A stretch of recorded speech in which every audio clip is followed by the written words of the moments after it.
no meio do teu Filho Jesus. Amém. Podem sentar, irmãos.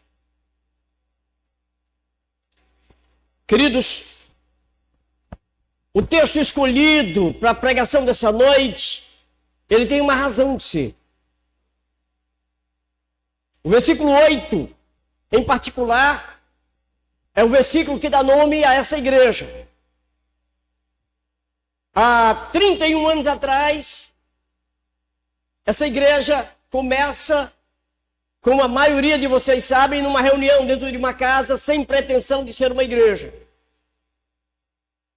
Apenas porque, deslocados e sem encontrar lugar, sem saber sequer de igrejas, lugares onde pudéssemos congregar, nos reunimos e havia uma vontade muito grande em nós, do pouco que sabia, espalhar para outras pessoas. E há 31 anos atrás juntamos em um alpendre de uma casa.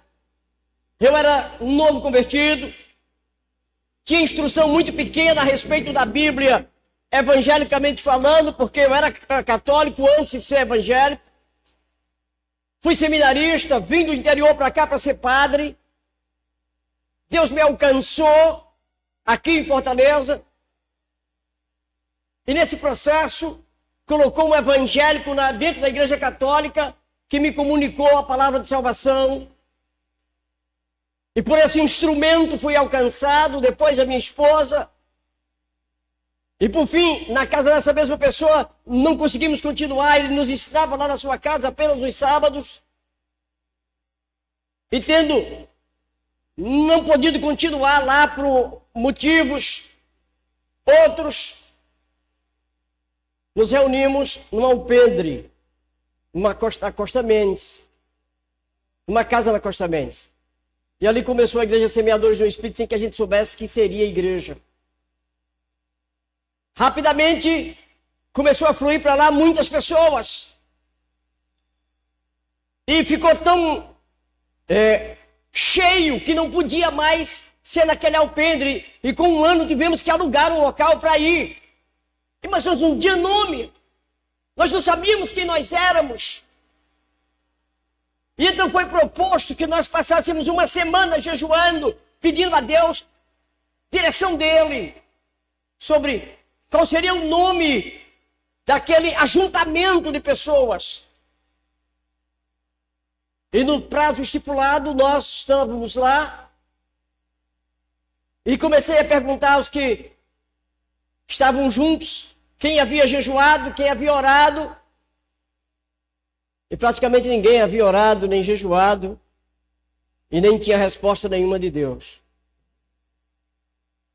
A única exceção foi Heloísa, minha esposa, que disse: olha, eu não vou dizer que é revelação, eu não vou dizer o que foi, mas o que eu tenho é esse versículo de Gálatas capítulo 6, versículo 8. Porque o que semeia para a sua própria carne, da carne colherá corrupção, mas o que semeia para o Espírito, do Espírito colherá a vida eterna. E daí entendemos que o nome daquela congregação se chamaria Igreja Evangélica Semeadores no Espírito. E daí a gente já tem uma história. 31 anos não são 30 dias. E o texto de hoje, pegando a partir do versículo 6, indo até o versículo 10, ele tem um contexto que, se para nós o versículo 8 trouxe o nome para a igreja, o texto em si, que nós não sabíamos na época entender, ele trata de um momento em que Paulo está instruindo a igreja dos Gálatas. E nessa instrução, nós não vamos tratar sobre o livro todo aqui, já estudamos esse livro aqui inteiro. Nós vamos ver o contexto em que esse pequeno texto se encontra. Nós estamos no capítulo 6, mas no início desse capítulo, do versículo 1 até o versículo 5, Paulo discorre sobre carnalidade. E ele faz isso discorrendo sobre uma triste realidade na vida da igreja.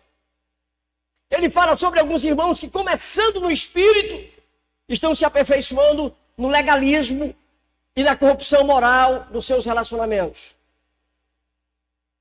Ele diz que esses irmãos são guiados pelos impulsos da sua natureza pecaminosa, cujo testemunho está frequentemente associado à desordem sexual, idolatria e intrigas nos relacionamentos e pessoas com vícios. Vícios até como alcoolismo e glutonaria. Essa igreja também tinha esse problema. Contudo, Deus provê pessoas espirituais da igreja que andam segundo as verdades do Evangelho e que estas pessoas são guiadas pelo Espírito Santo. E Paulo vai dizer que mesmo essas pessoas na igreja, que são guiadas pelo Espírito e que aprenderam a verdade e que são capazes de transmitir a verdade aos outros, estas mesmas pessoas não são perfeitas. Elas também enfrentam as suas dificuldades. Algumas coisas que elas fazem, por exemplo, elas são capazes de chamar pessoas a atenção para corrigir falha de pessoas, mas elas próprias muitas vezes precisam que alguém ou que o próprio Deus chame a atenção delas para corrigir, porque lá na sua particularidade ela também tem desvios. São pessoas que corrigem outras pessoas e a maioria delas tem dificuldade para serem corrigidas. Eu acho que vocês não têm dificuldade de encontrar pessoas assim. Quer seja nessa igreja, quer seja em qualquer igreja.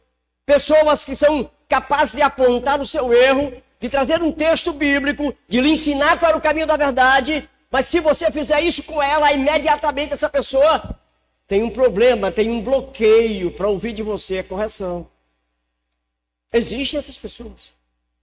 Apesar disso tudo, Paulo está chamando a essa congregação de igreja.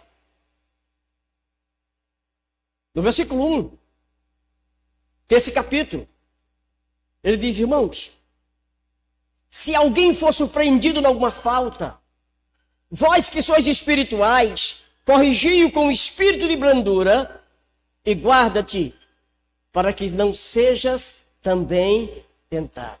Perceba que no mesmo versículo ele chama alguém que vai corrigir outra pessoa de espiritual. Vós que sois espirituais. Então ele diz: corrigi com espírito de brandura e guarda-te para que não seja também tentado. O apóstolo ensinou que a igreja é uma instituição humana que deve constantemente ser santificada, onde cada um nesse sentido deve ajudar o outro a permanecer comprometido com o evangelho recebido. É função dos crentes ajudar os outros crentes a se manter no evangelho. Sendo assim, a igreja é advertida a disciplinar os faltosos à luz do ensino de Cristo, como a gente vê citado em Mateus 18. Para que, sob a influência do pecado, o vigor da pessoa não seja consumido e chegue a profanar o nome do Senhor no mundo. Há pessoas que estão dentro da igreja e ao pouco vão se desvanecendo, o pecado vai tomando forma e vai avultando-se dentro do coração da pessoa. E ao saber disso, é a função nossa correr para essa pessoa e perguntar: se precisa de ajuda, como eu posso te ajudar? Tem algo que eu possa fazer por você, além de orar? E a Bíblia fala a respeito de buscar a correção dessa pessoa antes que ela sucumba no pecado. A força santificadora da igreja é obra soberana do Espírito Santo. E isso se faz através da palavra de Deus, mas ele tem meios. E o principal meio que o Espírito Santo usa são crentes piedosos, que se importam com os outros. Não apenas que ocupam o cargo de liderança. Às vezes imaginamos que somente os líderes podem tomar decisões de ajudar pessoas que estão caindo, e não é o caso. Do verso 1 até o verso 3, ele fala da responsabilidade coletiva da igreja. Os versos 4 e 5, e até a parte B do versículo 6, ele fala sobre responsabilidades particulares, no aconselhamento bíblico, no discipulado pessoal.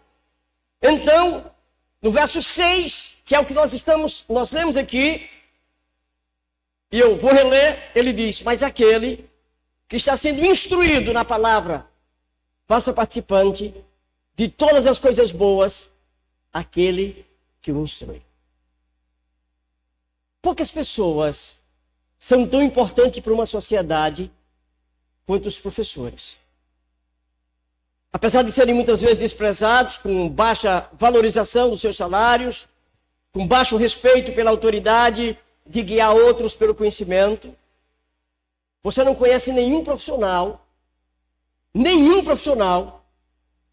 que seja profissional sem que tenha passado por mão de professores. Qualquer pessoa admirável que você conheça, ela só é porque ela passou por mão de professores. São os professores que edificam a vida profissional de pessoas. Eu sei que tem professores que fazem o contrário, mas eu estou falando dos professores que ensinam. Eu sei que no nosso tempo a educação tem se comprometido politicamente, infelizmente, e é só politicamente para o mal. Mas eu estou falando da educação que de fato ensina. E isso passa tanto pela educação secular como a educação dentro da igreja.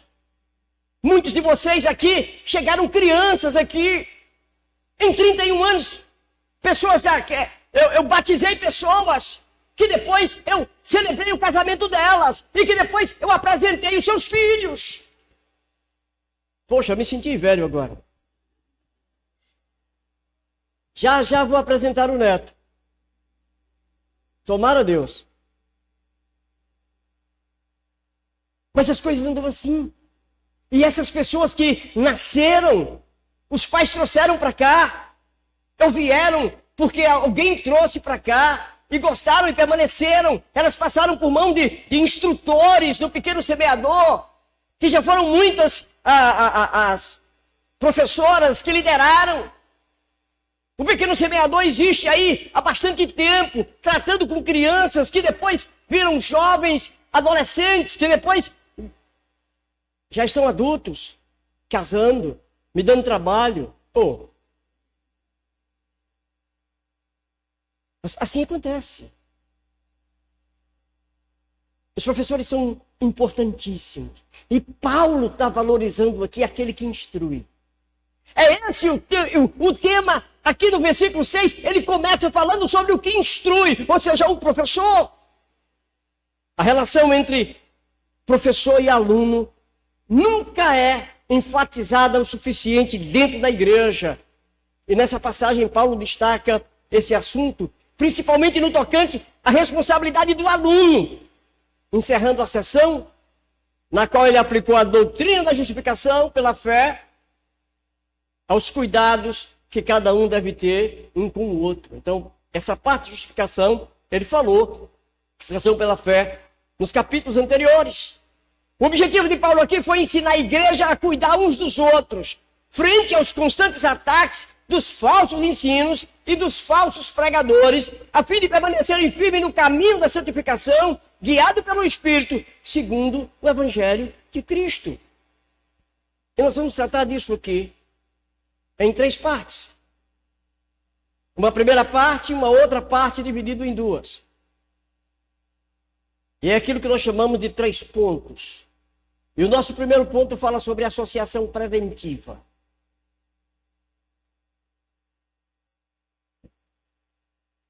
Tratando do versículo 6, ele diz: mas aquele que está sendo instruído na palavra, faça participante de todas as coisas boas, aquele que o instrui. Perceba que o foco aqui é naquele que está sendo corrigido. Vamos relembrar o versículo 1 desse capítulo. O versículo 1 desse capítulo 6 diz: irmão, se alguém for surpreendido em alguma falta, vós que sois espirituais, corrigi com espírito de brandura e guarda-te para que não sejas também tentado. Então perceba que o versículo 6 está fazendo é uma referência ao versículo 1. O que instrui é o que está corrigindo. Instruindo qual é a coisa certa, a forma correta de agir. Paulo está se dirigindo aos irmãos que ele chama de espirituais na igreja. Se eu perguntasse aqui, não vou perguntar, não estou perguntando, mas se eu perguntasse aqui, quem aqui se considera espiritual? Será que todos levantariam a mão?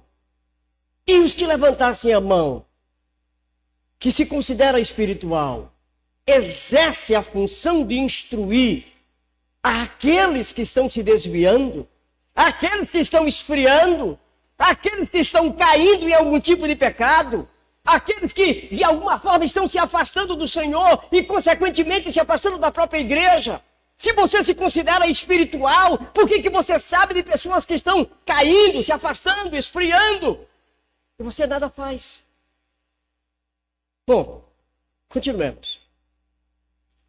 A ordem é: cuidem daquele que está se extraviando, que está fraquejando, que está começando a dar mau testemunho. Não privem aquele que está cometendo faltas da oportunidade de ser corrigido. Perceba, quando você não corrige alguém, você sabe que alguém está indo para o erro, está cambaleando, está indo para o lugar errado, e você não corrige. Você está simplesmente privando essa pessoa de receber uma instrução que você tem e que você poderia dar a ela. Mas agora, no versículo 6, Paulo está se dirigindo ao aluno, ao faltoso, ao que está sendo corrigido, para que se associe ao que prega fielmente a palavra. Imagina, Paulo está mandando uma carta para a igreja e ele trata com os espirituais, mas ele trata também com aqueles que estão fracos e que naquele momento estariam ouvindo a leitura da carta que ele enviou. Ele está falando, vocês aí, que estão muito mal, se desviando, quase soltando a mão de Deus. Essa exortação foi necessária, visto que geralmente quem é corrigido se aborrece e se afasta. E raramente se sente animado a permanecer unido a que o corrige do pecado. Você quer ver uma pessoa, de uma forma geral, você chega para a pessoa e diz, olha, irmão, com todo amor, eu gostaria de conversar com o irmão sobre o que eu tenho visto com o irmão. Tenho visto o irmão se distanciar de Deus. Tenho visto o irmão se envolver em situações pecaminosas. E eu queria ajudar. De uma forma geral, as pessoas ao ouvirem isso, elas tendem a se afastar dessa pessoa que está tentando corrigir. Às vezes até ficam zangadas. E Paulo está falando para elas, vocês não devem se zangar. Pelo contrário, vocês têm que se apegar ao professor, ao instrutor, ao crente espiritual, aquele que está procurando salvar você de cair no abismo. Paulo diz, faça essa exortação, chame a pessoa que está caindo a atenção, mas ele diz, faça isso com mansidão, para que não tenha o efeito contrário. Porque também você não pode chegar para alguém que está caindo e botar o dedo, e você é um santarrão, e põe o dedo no nariz, e olha, você é isso, você é aquilo, como se você não caísse, como se você não pecasse, como se você não errasse. Paulo diz, espera aí, você precisa advertir sim, mas faça-o com espírito de mansidão, com brandura. Muitas vezes, a forma como se aborda, ao invés de trazer para perto, afasta definitivamente. O princípio da perturbação das igrejas da Galácia se deu quando os crentes começaram a subestimar o testemunho do Evangelho de Cristo e começaram a se associar a falsos pregadores, a falsos mestres, que estavam trazendo uma falsa doutrina. Aliás, não é uma característica unicamente da igreja dos Gálatas. Ainda hoje, os irmãos vão lá para o Instagram, olhar o que estão dizendo lá, vão lá para o YouTube, vão lá para as mídias, e aí eles ficam ouvindo outro pastor que não é o pastor deles. E eles começam a duvidar do que o pastor deles está pregando, se prega a verdade ou não. E muitas vezes o que o outro está oferecendo é um doce contaminado, é doce, você é contaminado. Não é bíblico.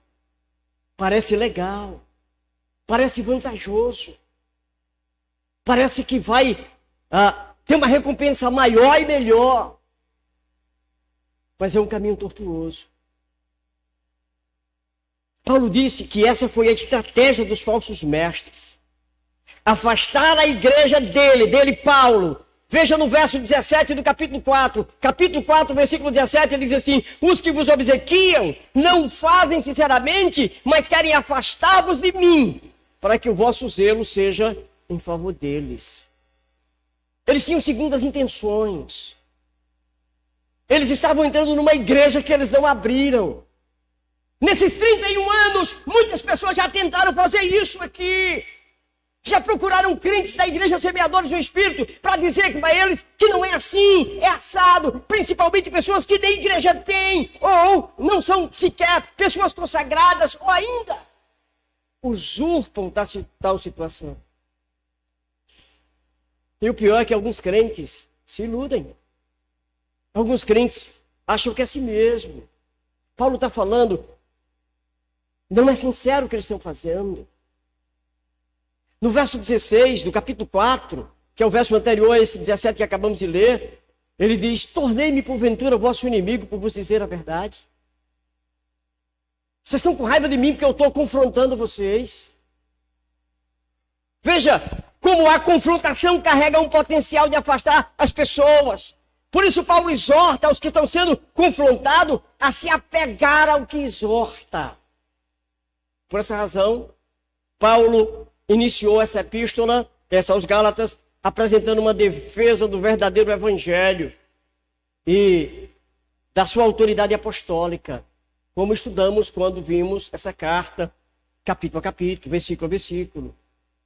Capítulo 1 e capítulo 2, ele faz essa apresentação, denunciando o falso evangelho e os falsos pregadores. Porque se os crentes se afastarem de Paulo, eles ficarão sujeitos aos ensinos dos falsos mestres, que tinham muita persuasão, como o próprio Paulo vai descrever no capítulo 5, que esses mestres eles tinham uma capacidade de fazer com que as pessoas acreditassem neles. A expectativa de Paulo era que os crentes, assim como Abraão fez com Agar e Ismael, que está escrito também nessa epístola, no capítulo 4, versículos 29 e 30, que já leremos.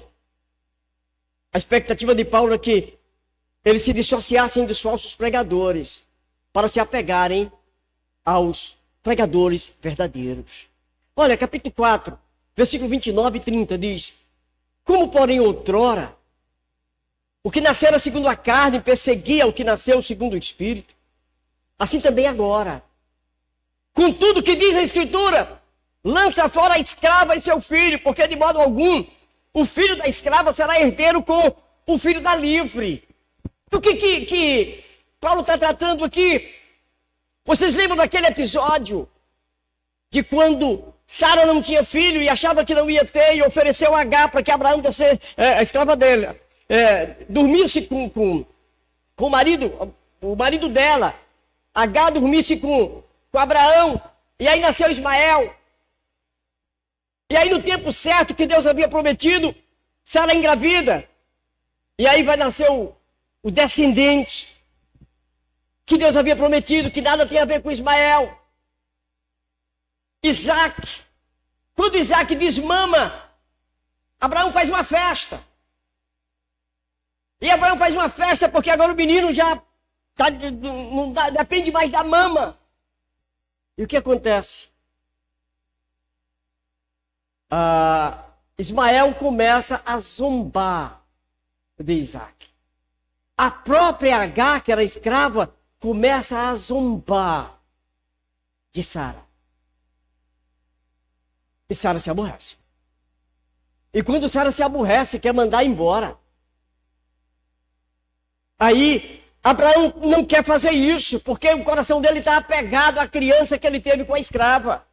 Mas Deus diz para ele: faz o que Sara está dizendo, manda embora Abraão, então manda embora a escrava e Ismael. E por causa de Ismael é que está tendo essa guerra hoje lá em Israel. são descendentes de Ismael. Agora, Paulo recorre a esse exemplo para dizer à igreja que da mesma forma a igreja precisa enviar para fora, expulsar aqueles que trazem um outro evangelho, aqueles que corrompem a unidade da igreja, que enfraquecem a comunhão do povo de Deus. Essa era a expectativa, que a igreja se dissociasse dos falsos pregadores para se associar aos verdadeiros pregadores. Paulo sabia que os crentes continuariam enganados em certo aspecto enquanto se mantivessem associados a pregadores descomprometidos da fidelidade bíblica. Pessoas que não têm comprometimento com a fidelidade bíblica, ela acrescenta ou se subtrai parte da Bíblia para tornar o evangelho mais fácil, mais simples, mais atrativo. Como um doce atrai mosca. Eles fazem isso. Então, Paulo advertiu o crente faltoso, o que estava sendo corrigido, que estava sendo instruído, por aquele que é espiritual, a participar de todas as coisas boas com que ensina. Alguma pessoa está lhe corrigindo, você está em pecado, ao invés de se afastar dela, pelo contrário, chame ela para participar das coisas boas. É isso que Paulo está dizendo. Então Paulo apresenta duas razões. E essas duas razões são os outros dois pontos da pregação. A primeira razão é a lei da semeadura, que nós vamos ver no versículo 7 e no versículo 8. Versículo 7 diz: não vos enganeis, de Deus não se zomba, pois aquilo que o homem semear, isso também ceifará. Porque o que semeia para a sua própria carne, da carne colherá corrupção, mas o que semeia para o Espírito, do Espírito colherá a vida eterna. Assim como Deus fixou leis naturais, Deus também fixou leis espirituais. Há leis que Deus fez e que você não pode zombar dela. Imagine que você pegar algo e soltar aqui. Existe uma lei, uma força, que nós conhecemos como força da gravidade, que atrai tudo para o centro da Terra. Se você soltar uma coisa aqui e você deixar para que ela não caia, você está zombando dessa força. Isso é zombar de uma força que existe. Não adianta você tentar zombar, você soltar e achar que ela não vai cair. Ela cairá sim. Porque Paulo está tentando dizer que existem leis espirituais e que quando você quer ultrapassar isso, você zomba de Deus. Quando, por exemplo, você acha que pode fazer alguma coisa e você não será visto, não será pego, não será corrigido, de maneira nenhuma ninguém vai saber, ficou escondido o que você está fazendo, Paulo está dizendo: não, você não sabe tudo sobre isso. As leis existem e elas lhe pegarão.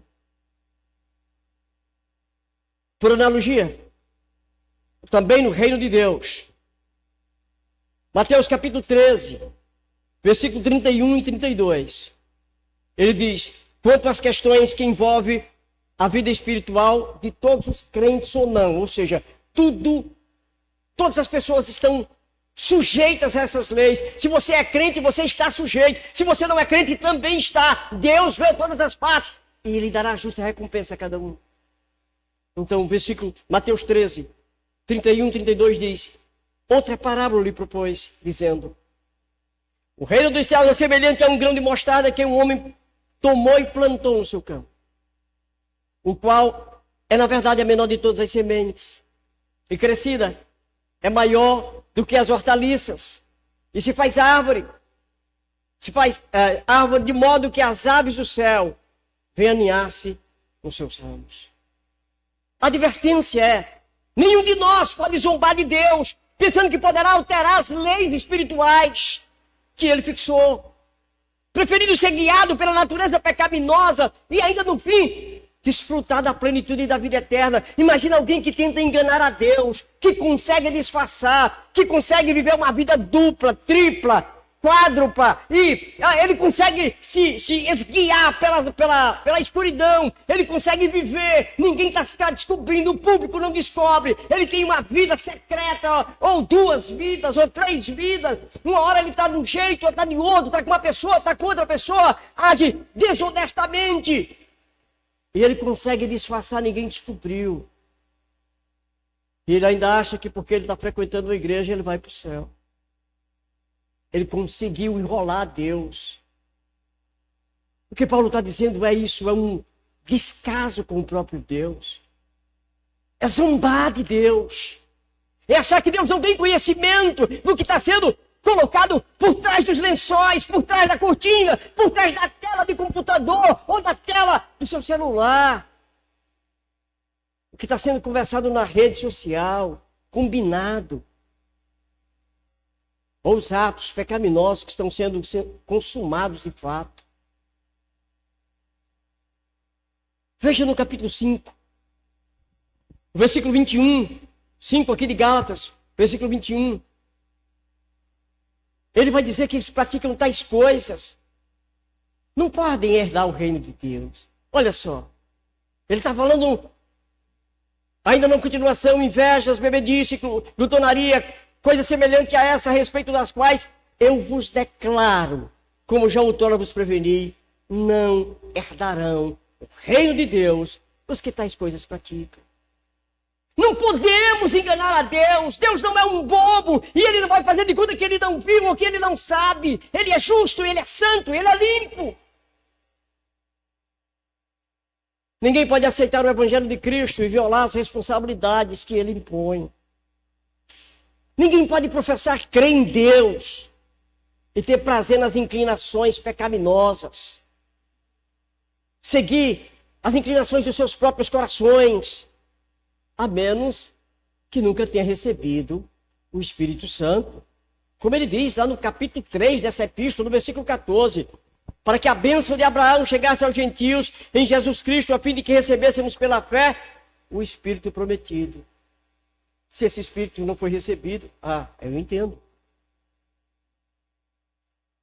No versículo 17 do capítulo 5, ele diz, porque a carne milita contra o Espírito e o Espírito contra a carne, porque são opostos entre si, para que não façais o que porventura seja o vosso querer. Se você receber o Espírito de Deus, você pode cometer erro, você vai cometer com certeza, vai acontecer coisas, mas o Espírito vai confrontar você, você não vai conseguir dormir sem pedir perdão, você não vai conseguir passar muito tempo diante daquele pecado. O Espírito trará a você a consciência do seu erro, a menos que você não tenha esse Espírito.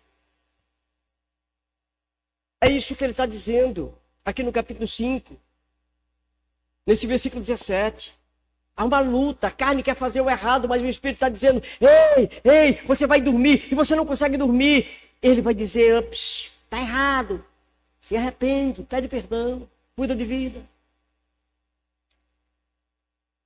Algumas pessoas são religiosas, elas frequentam a igreja, elas dão dízimo, elas se vestem direito e elas leem a Bíblia, mas é só religiosidade. Religiosidade não salva ninguém, não herda o reino de Deus. Mas se a pessoa abandona a prática do pecado pela justificação da fé em Cristo, então ela herda da parte de Deus a promessa da vida eterna. É óbvio que toda a exposição da doutrina da justificação, da fé na epístola aos Gálatas, que o homem não é justificado pelas obras, como diz no capítulo 2, versículo 16, pois essa é uma obra soberanamente divina em favor daqueles para quem Cristo veio interceder na cruz, ou por quem Cristo veio interceder na cruz. O fruto, aquilo que nós produzimos, apenas revela como é a nossa natureza. Mateus capítulo 7, do versículo 15 ao versículo 20, ele fala sobre isso. De modo que os que creem verdadeiramente em Cristo, incontestavelmente, não produzem obras pecaminosas como um estilo de vida planejado, mas as virtudes do Espírito Santo em todas as suas relações. Você encontrará pessoas que estão muito arrependidas. E elas não terão vergonha de dizer, eu estou arrependido.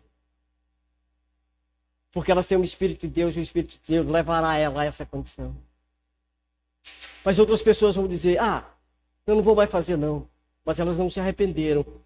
Elas não mudaram de vida. E elas fazem uma outra. Sabe, uma coisa complicada. E é por isso que Paulo está instruindo a respeito de corrigir tais pessoas. Mas ele também está falando a respeito do que semeia.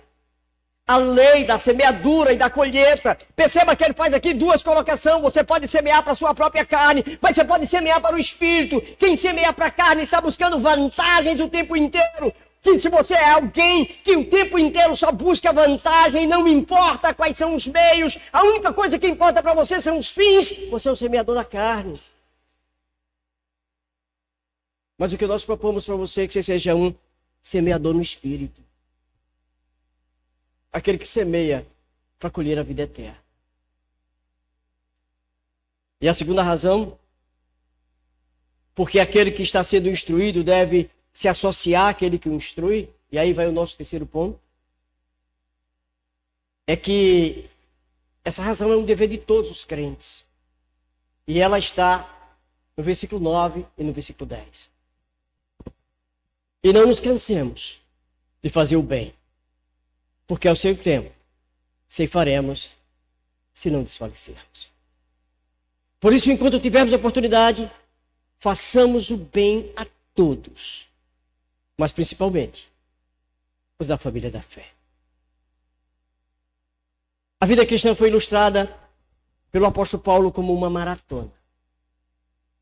No capítulo 5, aqui dos Gálatas, no versículo 7, você lê ele dizer assim: vós corrieis bem.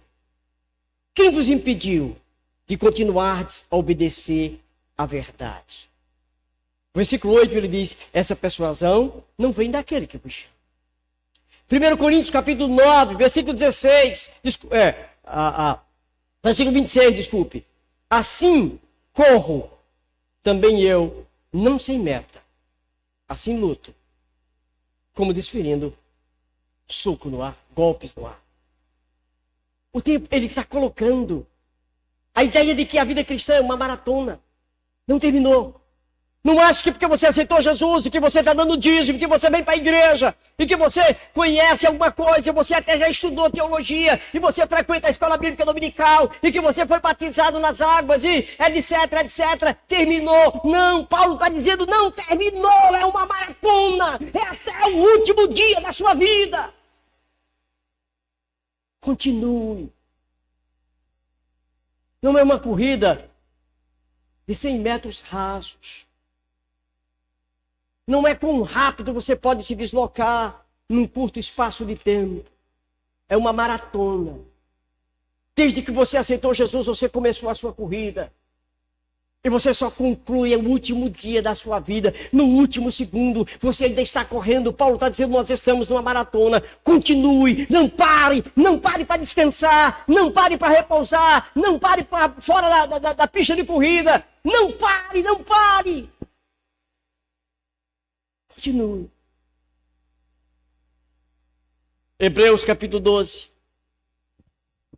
Versículo 1 e 2, ele diz assim: portanto também nós, visto que temos a rodear-nos tão grande nuvem de testemunhas, desembaraçando-nos de todo o peso e do pecado que tenazmente nos assedia, corramos com perseverança a carreira que nos está proposta, olhando firmemente para o autor e consumador da fé, Jesus, o qual em troca da alegria que lhe estava proposta, suportou a cruz, não fazendo caso da ignomínia, está sentado à destra do trono de Deus.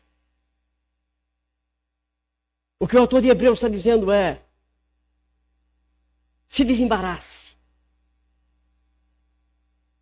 largue os laços do pecado, solte as amarras, não se prenda àquilo que parece vantajoso momentaneamente.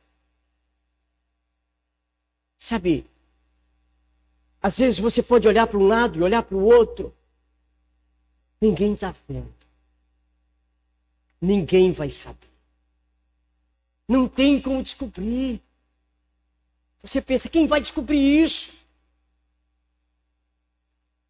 Que tolo Nós estamos zombando de Deus, achando que Deus não está vendo. A lei não é se o pastor Júlio vai saber. A lei não é se o pastor Hilton vai saber. A lei não é se a igreja Semeadores do Espírito vai saber. A lei não é se outro pastor, se a sua mulher vai saber, se o seu marido vai saber, se o seu sócio vai saber, se o seu empregado ou o seu patrão vai saber, se seu irmão ou sua irmã vai saber. A lei não é em relação à pessoa que você conhece. A lei é em relação a Deus. Ele sabe.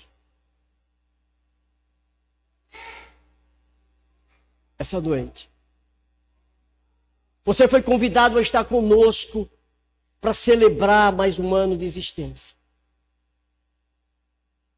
E você precisa entender que estamos pregando no texto que dá nome a esta congregação. Porque a única coisa que importa é que sejamos semeadores no Espírito. Aquele que semeia para a carne deveria estar lá fora. Encontrarmos um monte de semeadores na carne, mas que querem mudar, que querem ser semeadores no Espírito. Pessoas que querem deixar de viver plantando para a própria carne exclusivamente, sendo vantajosos numa porção de coisas. Gente, os valores que são passados para nós hoje não são valores. Sabe, às vezes eu converso com pessoas e as pessoas dizem assim: você já viu o Instagram de fulano de tal? Eu falo, não sei nem quem é. Não sabe. Tem não sei quantos mil seguidores.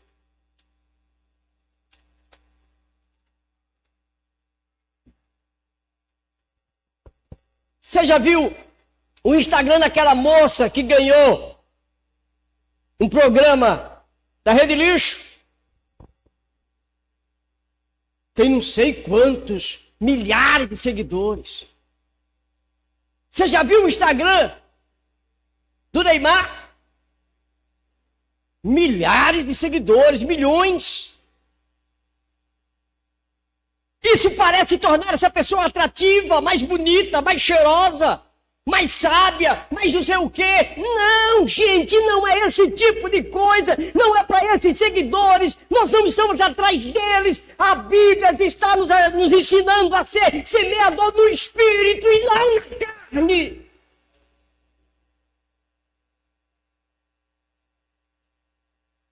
O texto bíblico, quando perguntam para Jesus: Mestre, são muitos os que herdarão o reino dos céus?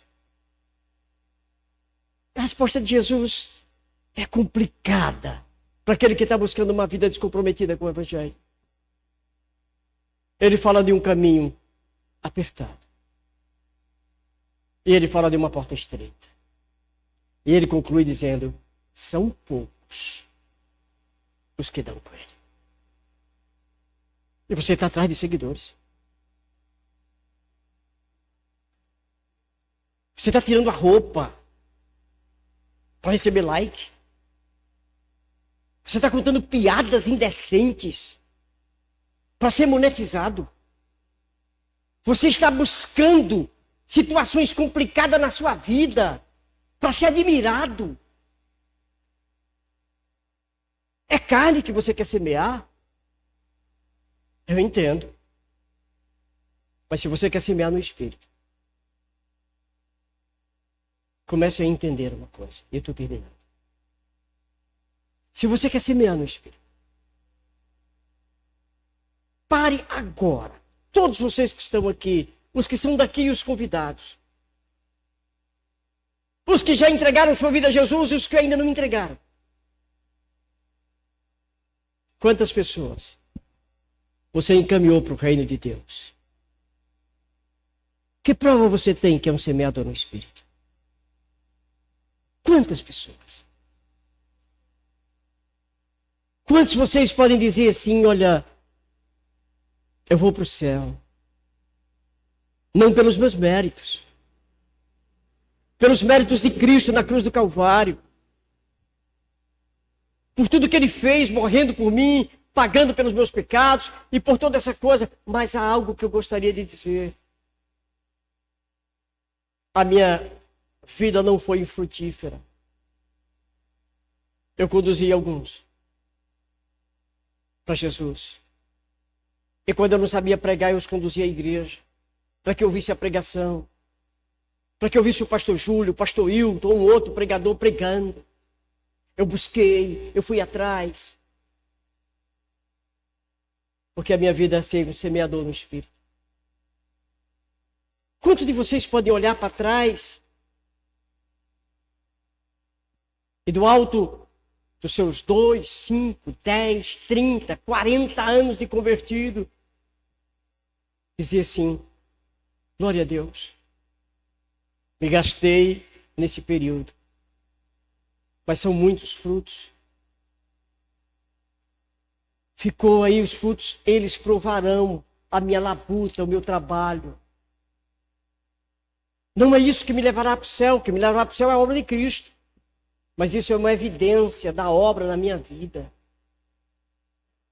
A igreja, gente, sempre vai sofrer embate.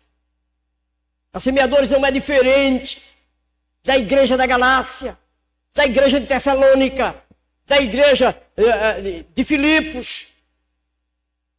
Não é diferente da igreja de Corinto. Não é diferente de nenhuma dessas igrejas escritas na Bíblia.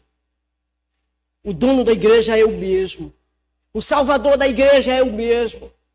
O Espírito que convence do pecado, da justiça e do juízo é o mesmo. Em todos os tempos. Precisamos então seguir o mesmo evangelho. E o mesmo padrão bíblico, sem invenção, sem acréscimo, sem subtração. Apenas entendemos, eu preciso semear no Espírito para fazer uma colheita espiritual.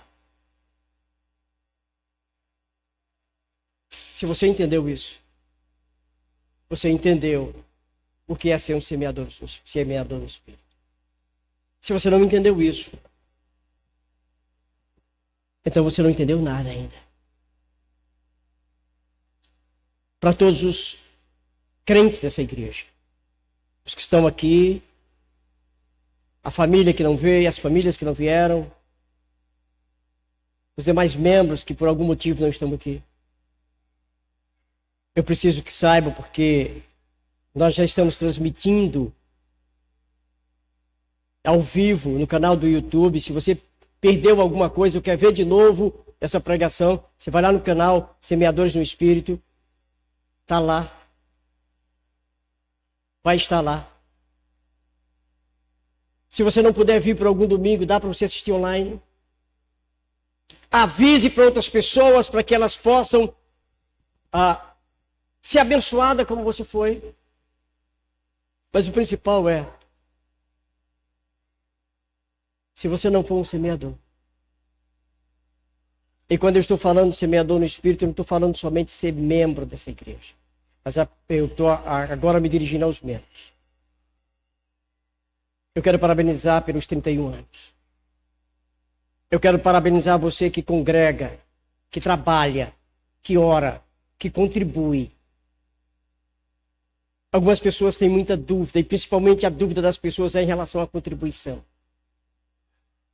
E a melhor forma de você justificar se você deve contribuir ou não é correr para a lei. A contribuição é fruto de um coração dedicado. Não há ninguém que foi salvo pelo Senhor que não se sinta compungido a contribuir. Ninguém. Uma única pessoa, uma única exceção de alguém que foi salvo por Jesus Cristo no Novo Testamento que não se sinta com o coração compungido a contribuir. Aquele que não pode contribuir.